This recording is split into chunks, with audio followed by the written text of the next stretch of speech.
Do the seas have a history? What would an ethnography of the seas look like?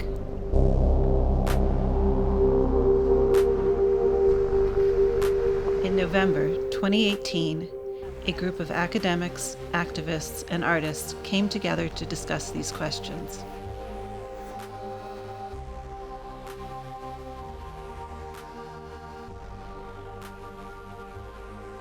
If we think about the modern history of empires, nations, and states, so much of these claims to sovereignty and political contestations were organized around territoriality.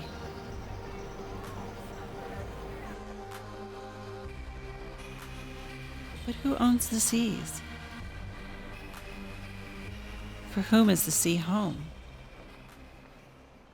The sea is not a home for humans, although we have thought about dreaming to live there, but it is a home for a lot of sea creatures, a lot of life on Earth. And following the reminder from Aldo Leopold and more recently Carl Safina, who advocated for sea ethic, we need to respect and the need to include non-human actors in our histories.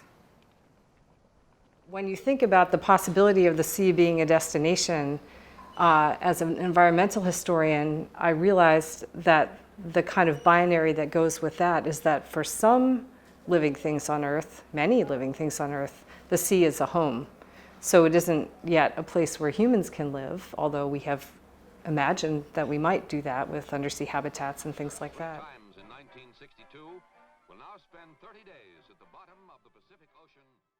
The sea has been fascinating, I think, to social scientists for a long time because it, in a lot of ways, is imagined to be this antithesis of land in terms of ownership, property, boundaries. I think the lived reality by fishermen, by coastal people, by governments too, is that it is much more bounded than we know. There's all kinds of limitations on access, territorialities that are both informal and formal. The sea is a social problem, it's a technical problem, it's a natural problem, it's a scientific problem.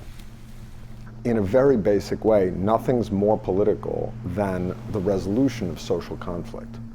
Social conflict is almost always going to haunt our efforts to be together. And conflict over the sea and the use of its resources has been historically a pervasive feature of human beings trying to use the sea, use the ocean.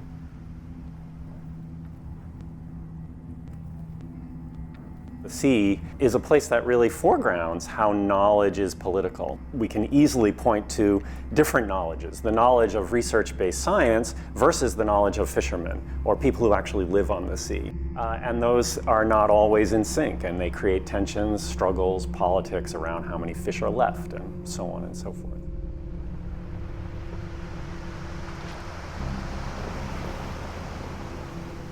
In many ways, we could also retell the history of capitalism itself from the vantage of the seas. Sea features in my work as a political imaginary mostly in sort of thinking against capitalism, in that I see the sea as really allowing us to see all of the sort of secret ways that politics is deeply structuring the fiction of free markets and the promise of capitalism.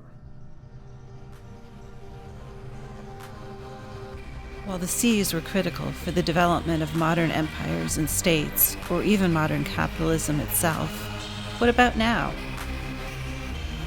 How might we reconsider our relationship to the seas today?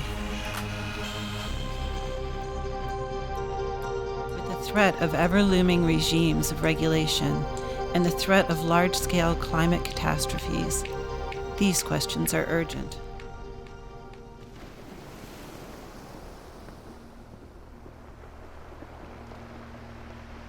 I don't presume a commons.